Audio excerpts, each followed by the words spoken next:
Hello everyone, welcome to KTV Telugu. Parliament ఎన్నికలకు ముందే రాజ్యసభ ఎన్నికలు బీఆర్ఎస్కు టెన్షన్ పుట్టిస్తున్నాయి.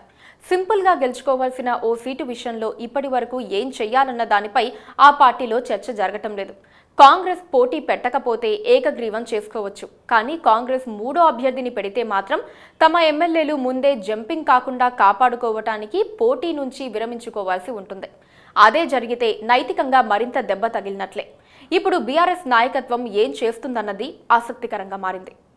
తెలంగాణలో రాజ్యసభ ఎన్నికలు రాజకీయంగా కాకరేపే అవకాశాలు కనిపిస్తూ ఉన్నాయి. బీఆర్ఎస్ ఎంపీలు మద్దిరాజు రవిచంద్ర, జోగినపల్లి సంతోష్ కుమార్, బడుగుల లింగయ్య యాదవ్ పదవీకాలం ముగియనుంది.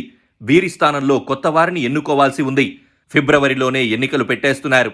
షెడ్యూల్ విడుదలైంది. ఇప్పుడున్న బలాబలాల ప్రకారమైతే కాంగ్రెస్కు 2 సీట్లు ఖాయం, బీఆర్ఎస్కు 1 వస్తుంది. కానీ కాంగ్రెస్ మూడో స్థానానికి పోటీ పడితే మాత్రం బీఆర్ఎస్ కఠిన పరీక్ష ఎదుర్కోవాల్సి ఉంటుంది. రాజ్యసభ ఎన్నికల్లో పోలైన ఓట్లలో గెలవడానికి ఓ అభ్యర్థి నిర్దిష్ట సంఖ్యలో మొదటి ప్రాధాన్యత ఓటును దక్కించుకోవాల్సి ఉంటుంది. 3 అభ్యర్థులకు 4 పోటీలో ఉండి 100 మంది ఓట్లేస్తే మొదటి రౌండ్ పోల్స్లో ప్రతి మొదటి ప్రాధాన్యత ఓటు విలువ 100 పాయింట్లుగా నిర్ణయిస్తారు. అభ్యర్థులు ఓటు వేసిన మొత్తం ఎమ్మెల్యేల సంఖ్యను ఎన్నికలు జరిగే సీట్ల సంఖ్యతో డివైడ్ చేయడం ద్వారా పొందిన పాయింట్స్ కంటే 1 పాయింట్ ఎక్కువ సాధించాలి. కౌంటింగ్ తర్వాత ఎవరికి ఎక్కువ పాయింట్లు వస్తాయో ఆ 3 విజేతగా ప్రకటిస్తారు. తెలంగాణ రాష్ట్రంలో 119 మంది శాసనసభ్యులున్నారు. 3 రాజ్యసభ స్థానాలకు ఎన్నికలు జరగనున్నాయి కాబట్టి ఒక్కొక్కరికి 40 మంది మద్దతు తెలిపితే సరిపోతుంది. కాంగ్రెస్ పార్టీకి సిపిఐతో కలిపి 65 మంది ఎమ్మెల్యేలు, బీఆర్ఎస్కు 39 మంది ఎమ్మెల్యేలు ఉన్నారు.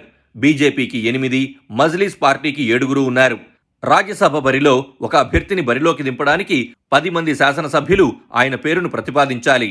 బీజేపీ, మజ్లిస్ పోటీ చేసే అవకాశం ఉండదు. బీజేపీ పోటీ చేయదు. అలాగని అటు బీఆర్ఎస్ కానీ ఇటు కాంగ్రెస్ అభ్యర్థులకు కానీ మద్దతుగా ఓటేసే అవకాశం ఉండదు. మజ్లిస్ సాధారణంగా అధికారంలో ఉన్న పార్టీకే మద్దతుగా ఉంటుంది. కాంగ్రెస్కే మజ్లిస్ మద్దతు తెలిపినా ఆశ్చర్యం లేదు. అలా కాదంటే ఓటింగ్ను బహిష్కరిస్తుంది, కానీ బీఆర్ఎస్ అభ్యర్థికి మద్దతు ఇవ్వకపోవచ్చు. బీజేపీ, మజ్లిస్ ఈ 2 పార్టీలకు చెందిన 15 మందిని లెక్కించి తీసేస్తే 104 మంది సభ్యులు. ఆ ప్రకారం చూస్తే ఒక్కొక్కరికి 35 మంది అభ్యర్థులు సరిపోతారు. ఈ లెక్కన బీఆర్ఎస్కు 1 ఖాయం. పోటీ ఉండదు కాబట్టి మిగిలిన 2 కాంగ్రెస్కు ఖాయం. 3 స్థానాలు ఖాళీ అవుతున్నందున 3 అభ్యర్థులు బరిలో నిలిస్తే పోలింగ్తో, సంఖ్యాబలంతో సంబంధం లేకుండా వారి ఎన్నిక ఏకగ్రీవమవుతుంది. 3కి మించి అభ్యర్థులు బరిలో ఉంటే పోలింగ్ అనివార్యమవుతుంది. బీఆర్ఎస్ ఎమ్మెల్యేల్లో అత్యధిక మంది ఫిరాయింపు జాబితాలో ఉన్నారని ప్రచారం జరుగుతోంది. రేవంత్ రెడ్డితో 6 ఎమ్మెల్యేలు మర్యాదపూర్వక భేటీలు నిర్వహించారు.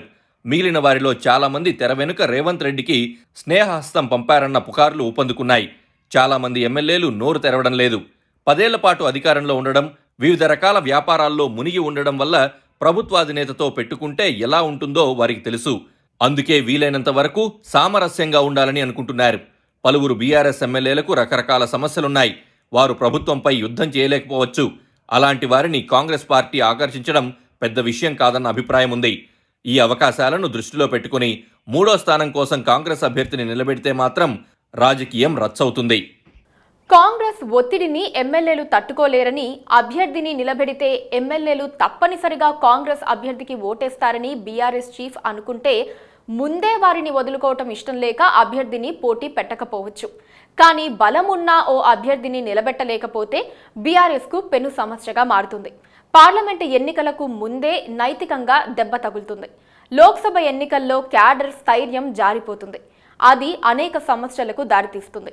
అందుకే ఇప్పుడు రాజ్యసభ ఎన్నికలు బీఆర్ఎస్కు పెను సమస్యగా మారాయి.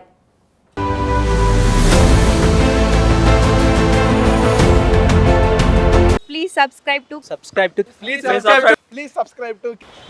to KTV Telugu. KTV Telugu.